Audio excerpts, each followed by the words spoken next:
24 ရက်နေ့ကောင်းကင်နိုင်ငံသားများရှင်လုကာခရစ်ဝင်ကျမ်း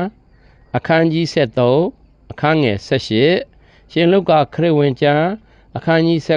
19အခန်းငယ်1မှ2ရှင်လုကာခရစ်ဝင်ကျမ်းအခန်းကြီး9အငယ်30မှ32အထိ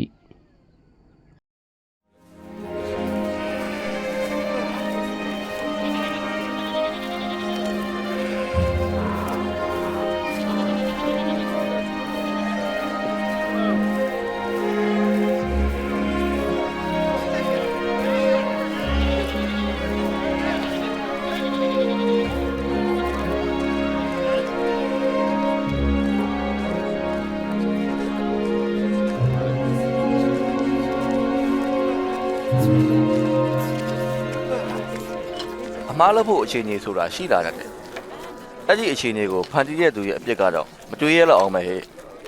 အဲ့လိုအမားလို့ဖို့အခြေအနေကိုဖန်တီးတဲ့သူရဲ့အပြစ်ဒဏ်ကလေဘင်းမှာကြောက်တုံးဆွဲပြီးပင်လယ်ထဲနှစ်တက်လိုက်တာထက်ပိုဆိုးတယ်ဖျားသခင်ရဲ့နိုင်ငံတော်က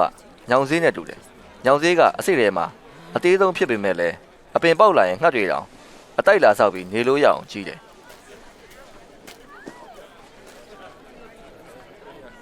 အဲ့ဒါကကျမတို့နဲ့ဘာဆိုင်လို့ခမ ्या ကဘာဖြစ်လို့ဒီလိုမကောင်းတဲ့လူတွေနဲ့ပေါင်းနေရတာလဲ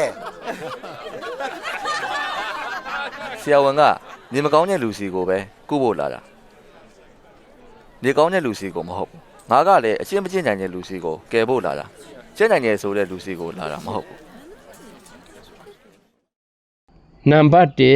1ဘာလူမျိုးတို့ကိုယေရှုဦးစားပေးသနည်းနံပါတ်2အကျွန်ုပ်၏ဦးစားပေးမှုများသည်ကိုယ်တော်၏ဦးစားပေးမှုများနှင့်ဘယ်လိုကိုက်ညီသလဲနံပါတ်3ဖျားသခင်၏နိုင်ငံတော်သည်မည်သို့ကြီးထွားလာသနည်း